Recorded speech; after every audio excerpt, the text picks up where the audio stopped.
दूसरा आता है वाणी का कर्म। अब वाणी का बुरा कर्म क्या है? अब हम मन में जैसा जैसा सोचते रहते हैं, विचार करते रहते हैं, फिर जो है वो वाणी पे आ जाता है। अब हमारे ऋषियों ने जो है 4 प्रकार के वाणी के बुरे कर्म बताए। सबसे पहला, परमात्मा ने देखो वाणी इतनी शक्तिशाली हमारी बनाई है क्योंकि वाणी के अंदर अग्नि तत्व होता है। और अग्नि क्या है? अग्नि वो है जो हमें आगे लेकर के जाती है। दूसरा क्या है कि जो हम शब्द बोलते हैं वो जो है आकाश का तत्व है। आकाश कितना व्यापक है, तो वाणी जो है हमारी इतनी जो है तीव्र होती है, उसमें इतनी शक्ति होती है कि वाणी का जो एक बार बार हम कहते हैं कि तलवार का घाव भर जाता है, लेकिन जो जुबान से जो शब्द निकलते हैं उनका घाव कभी नहीं भरता। वाणी का बुरा कर्म क्या है? सबसे पहला, झूठ बोलना। हम झूठ बोलते हैं। अब सत्य जो होता है वो सत्य कभी छिप नहीं सकता।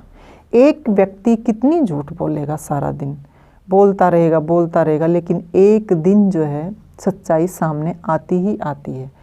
अब हम मुकदमा चलाते हैं, कोई भी वकील जिरह करता है तो वो भी जो है उस झूठ को सत्य का लबादा उड़ाता है, तब जा कर के उस बात को सिद्ध करता है। तो सत्य का तो मतलब ही है प्रकट होना। तो और हम दूसरी बात, हम किसको धोखा दे रहे हैं? झूठ बोल करके हम किसको धोखा दे रहे हैं? खुद को ही हम जो है बुरा कर रहे हैं, हमारा अपना खुद का बुरा हो रहा है। तो हमें ये सबसे पहली बात ये समझनी चाहिए कि वाणी का ये बुरा कर्म है, झूठ बोलना। और दूसरी बात आती है इसकी कठोर बोलना। अब ये भी है, कई व्यक्ति क्या करते हैं, ये कहेंगे कि हम तो सच बोलेंगे चाहे कुछ भी हो जाए। अब जो कठोर सच हम बोलते हैं ना, किसी के लिए बोलते हैं, तो आप जो है खुद महसूस करें इस बात को, जिसके बारे में हम कठोर बोल रहे हैं ना, चाहे वो सत्य भी हो, लेकिन क्या होता है, जो व्यक्ति कठोर बोल रहा है किसी के बारे में, सत्य बोल रहा है, तो उसके मन में उस व्यक्ति के प्रति पहले से ही दुर्भावना भर जाती है।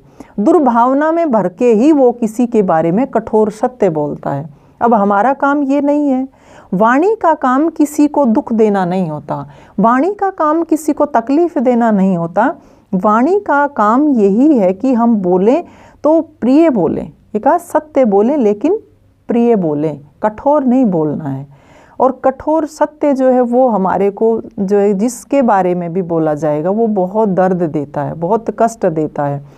किसी व्यक्ति का अंग खराब हो जाता है, जो मान लो किसी की टांग खराब है, उसको हम लंगड़ा कहते हैं। आँख खराब है, उसको जो है काना कह देते हैं। दोनों आँखें खराब है, अंधा है तो ये सत्य है, कड़वा सत्य है। लेकिन अगर हम इन जो है बातों से उसको संबोधित करेंगे तो बहुत बुरा लगेगा उसको। तो हम वाणी का काम ये नहीं है कि सत्य बोलें, कठोर बोलें, किसी को तकलीफ दे, नहीं, ये काम नहीं होता।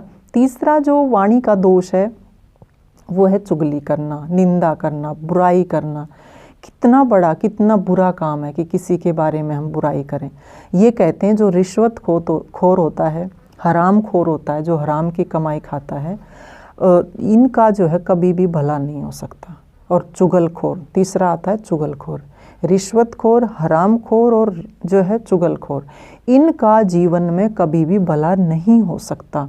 किसी की बुराई करना, किसी की चुगली करना सबसे बड़ा पाप माना जाता है, क्योंकि हम अहम में भर के जब किसी के बारे में गलत शब्द बोलते हैं तो हमें वहाँ पर ऐसा लगता है कि हम ही पूर्ण हैं और तो सब बेकार हैं, जिसके बारे में भी हम बात करते हैं।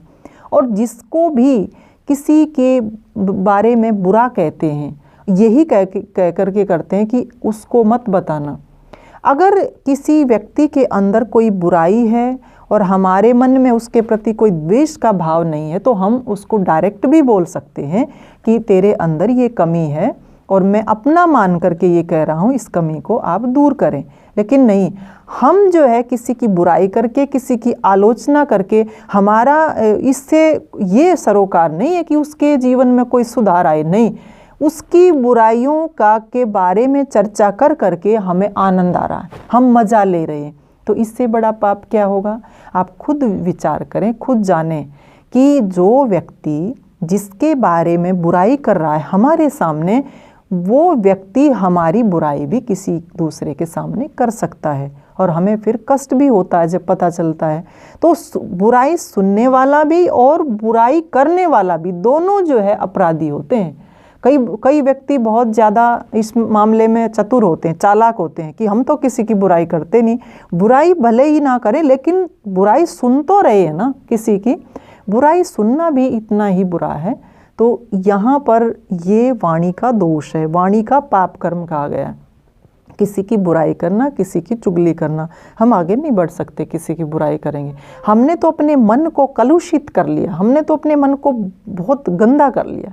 और चौथी बात आती है जिसको कहते हैं बकवास करना। हम सारा दिन बिना किसी प्रसंग के बात करते रहते हैं, इधर उधर की फेंकते रहते हैं, और ज़्यादा बात करते रहते हैं तो उल्टी सीधी बात हुए बिना रहती नहीं है।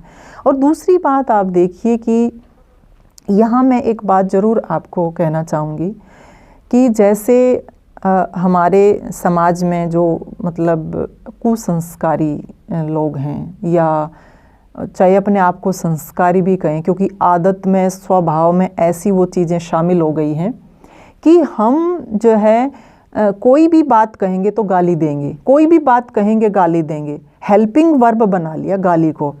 अब गाली जो देनी है, हम किसी के बारे में हम गलत शब्द बोलते हैं, और ऐसे ऐसे गलत शब्द बोलते हैं कि हम सुन नहीं सकते। कई बार जो है किसी राह से गुजरते हैं और वहाँ से लड़के जाते हैं निकलते हुए, तो आपस में भी वो जो है ऐसे ही बातचीत कर रहे हैं, खूब अच्छे से मज़े में है, लेकिन फिर भी एक दूसरे को इतनी भद्दी और इतनी अश्लील वो गालियाँ देते हैं कि एक माँ एक बहन सुन नहीं सकती। दूसरी बात, जो भी गाली दी जाती है वो कहीं ना कहीं मेरी माताओं बहनों के स्वाभिमान पर, उसके आत्मसम्मान को ठेस पहुंचाती है। वो गालियां क्या है, माँ की है, बहन की है, बेटी की है, तो वो कहीं ना कहीं माँ बहन के सम्मान को बहुत ठेस पहुंचाते हैं। हम भले ही कितने भी ये कहें कि नहीं हम तो मातृशक्ति का सम्मान करते हैं, तो सम्मान, मैं यहाँ पर एक ज़रूर ये बात निवेदन करना चाहती हूँ, जो व्यक्ति मातृशक्ति का, अपनी माँ का, अपनी बहन का, बेटियों का सम्मान करता है, उसको कभी भी माँ बहन बेटी की गाली नहीं देनी चाहिए। लेकिन हमें पता ही नहीं होता कि एक तरफ तो ये कह रहे हैं कि नहीं माताओं बहनों का जो है सम्मान नहीं हो रहा, उसके साथ ऐसा, और फिर माँ बहन की वो गाली भी दे रहा है। ये जो शब्द हमने जो शुरू किए हैं, ये कहीं ना कहीं हमारे व्यक्तित्व को जो है बुरी तरह से तोड़ रहे हैं, मरोड़ रहे हैं, कुचल रहे हैं। शब्द से ही व्यक्ति के व्यक्तित्व का पता चलता है कि वो कितना ज़्यादा पढ़ा लिखा है, कितना अनपढ़ है। एक दृष्टांत आता है कि एक साधु थे और वो जंगल में तपस्या करते थे, साधना करते थे, लेकिन उनको दिखता नहीं था आँखों से वो अंधे थे। तो क्या होता है कि एक राज्य पास में है, तो वहाँ के जो सिपाही थे वहाँ से निकले और उनको जो है बहुत गलत तरीके से बोलते हैं कि उनका जो घोड़ा था वो कहीं चला गया, और वो घोड़े को ढूंढते ढूंढते वहाँ जंगल में आए और उस साधु के पास से निकलने लगे। तो उन्होंने कहा, अरे ओ अंधे, क्योंकि उनको पता था ये अंधा है, इसको देख नहीं पाए, यहाँ से तेरे को किसी घोड़े जैसी आवाज़ निकलने की, दौड़ने की आवाज़ आई कि नहीं सिपाहियों? मेरे को तो यहाँ से किसी घोड़े को दौड़ने की आवाज़ नहीं आई। थोड़ी सी देर के बाद वहाँ मंत्री आता है और मंत्री जो है कहता है, अरे ओ सूरदास, आपने यहाँ से किसी घोड़ों के जाने की आवाज़ सुनी कि नहीं? नहीं मंत्री जी, मैंने नहीं सुनी। फिर जो है राजा आते हैं और राजा कहते हैं, चरण स्पर्श करते हैं और पूछते हैं, महाराज आपने यहाँ से घोड़ों को जाते हुए देखा कि नहीं? महाराज मैंने तो यहाँ से किसी घोड़े को जाते हुए नहीं, आवाज़ नहीं सुनी मैंने, क्योंकि वो देख तो सकते नहीं थे। अब वो तीनों साथ हैं, सिपाही भी साथ हैं, मंत्री भी साथ है और राजा भी साथ है। अब उनको बड़ा आश्चर्य हुआ कि इसको दिखता नहीं है, तो इसको पता कैसे चला? और अलग अलग इन्होंने संबोधित किया है। राजा को राजा कहा है, मंत्री को मंत्री कहा है, सिपाहियों को सिपाही कहा है। वो पूछने लगे, उनके अंदर ये उत्सुकता हुई कि आपको कैसे पता चला कि ये राजा है, ये मंत्री है, सिपाही। तो उन्होंने एक ही बात कही कि जो शब्दों का चयन आप लोगों ने किया उससे मुझे जो है ये अनुमान आ गया था, सिपाही ऐसे ही बोल सकते हैं। मंत्री का थोड़ा सा ऊंचा स्तर है तो वो ऐसे शब्दों का प्रयोग करेगा, और राजा तो भाई राजा है, राजा को तो बहुत ज़्यादा अच्छी जो है भाषा का प्रयोग करना चाहिए, तो वो उन्होंने किया। तो शब्दों से ही हमें किसी के व्यक्तित्व का पता चल जाता है कि शब्दों का चयन जो है वो किस तरह का है। तो वाणी का जो कर्म है वो बहुत ज़्यादा प्रभावशाली है। सारा दिन जो हम क्रियाकलाप करते हैं, घरों में झगड़ा होता है, फसाद होता है, इतनी हिंसा होती है, मार धाड़ मची रहती है, किसके कारण? सिर्फ वाणी के कारण कि उसने मेरे को ऐसा क्यों बोला, उसने ऐसा क्यों कहा। सारा दिन जो है इसी के ऊपर झगड़ा मचा रहता है। तो वाणी के कर्म जो है वो अच्छे करने चाहिए। इनके विपरीत अगर हम लेंगे तो वाणी के अच्छे कर्म हो जाते हैं। जैसे वाणी का बुरा कर्म है झूठ बोलना, तो वाणी का अच्छा कर्म क्या है कि सच बोलना। सच बोलना, सच के सिवाय बोलना नहीं। सच बोलने के बाद जो है एक बार हमारा पीछा छूट जाता है कि भी ठीक है, गलती हुई तो स्वीकार किया, गलती हुई स्वीकार नहीं किया, झूठ पे झूठ बोलते रहे। तो लेकिन क्या हुआ पता तो चला, सत्य सामने आया, लेकिन क्या हुआ कि उस व्यक्ति का विश्वास भी जो है व्यक्ति का विश्वास और लोग जो करते थे वो जो है उसकी नज़रों में उसका विश्वास टूट जाता है। अब सोचिए आप कितना ज़्यादा नुकसान उस व्यक्ति ने अपना किया है। दूसरा जो है कि हम सत्य तो बोलें लेकिन प्रिय बोलें, ऐसा बोलें जो औरों को लाभ देने वाला हो। तीसरा जो है कि हम दूसरों की प्रशंसा करें, जोर पड़ेगा दूसरों की प्रशंसा करने में। आप एक बार करके तो देखें कि एक बार अगर हम किसी की तारीफ़ करते हैं, किसी की प्रशंसा करते हैं, उसका जीवन बदल जाता है। आप ये प्रयोग करके तो देखें, इसमें कुछ नहीं लगता अपना। तो वाणी का अच्छा कर्म हमें अपने जीवन में अपनाना है। और चौथी बात, जितना प्रसंग है प्रसंगवश हमें बोलना चाहिए, ज़्यादा नहीं बोलना चाहिए, हमें मितभाषी होना चाहिए।